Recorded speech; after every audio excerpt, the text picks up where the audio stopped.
Hi കൂട്ടുകാരെ, എല്ലാവർക്കും knowledge പോയിന്റിലേക്ക് സ്വാഗതം. ഇന്ന് നമുക്ക് EVS യൂണിറ്റ് 1 പഠിച്ചാലോ. മത്സ്യങ്ങളെ ശ്വസിക്കുന്നതിന് സഹായിക്കുന്ന അവയവം ഏത്? ശകുലങ്ങൾ. രണ്ടാമത്തെ ക്വസ്റ്റ്യൻ. വെള്ളത്തിലും കരയിലുമായി ജീവിതചക്രം പൂർത്തിയാക്കുന്ന ജീവികൾക്ക് പറയുന്ന പേര് ഉഭയജീവികൾ. ഏറ്റവും വലിപ്പം കൂടിയ തവളകൾ ഏത്? ആഫ്രിക്കൻ പ്രദേശത്ത് കണ്ടുവരുന്ന തവളകൾ. നാലാമത്തെ ക്വസ്റ്റ്യൻ. ജലസസ്യങ്ങൾക്ക് ഉദാഹരണങ്ങൾ ഏവ? ആഫ്രിക്കൻ പായൽ, അസോള, കുളവാഴ, താമര, ആമ്പൽ. അഞ്ചാമത്തെ ക്വസ്റ്റ്യൻ.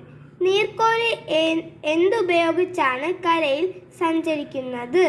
ഉരസിലെ ശൽക്കങ്ങൾ. കൂട്ടുകാരെ, നിങ്ങൾക്ക് തെറ്റിപ്പോകരുത്. നീർക്കോലി എന്തുപയോഗിച്ചാണ് കരയിൽ സഞ്ചരിക്കുന്നത്? ഉരസിലെ ശൽക്കങ്ങൾ.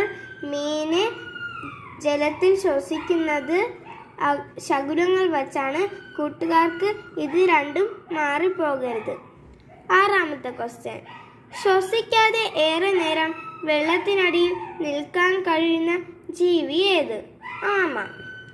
ഉഭയജീവികൾക്ക് ഉദാഹരണങ്ങൾ ഏവ? തവള, സലമണ്ടർ, ന്യൂട്ടുകൾ, സിസിലിയൻസുകൾ. ആമ്പൽ, താമര എന്നിവ വെള്ളത്തിൽ പൊങ്ങിക്കിടക്കുന്നു. കാരണം എന്ത്? തണ്ടിലും ഇലയിലും വായു അറകളുണ്ട്.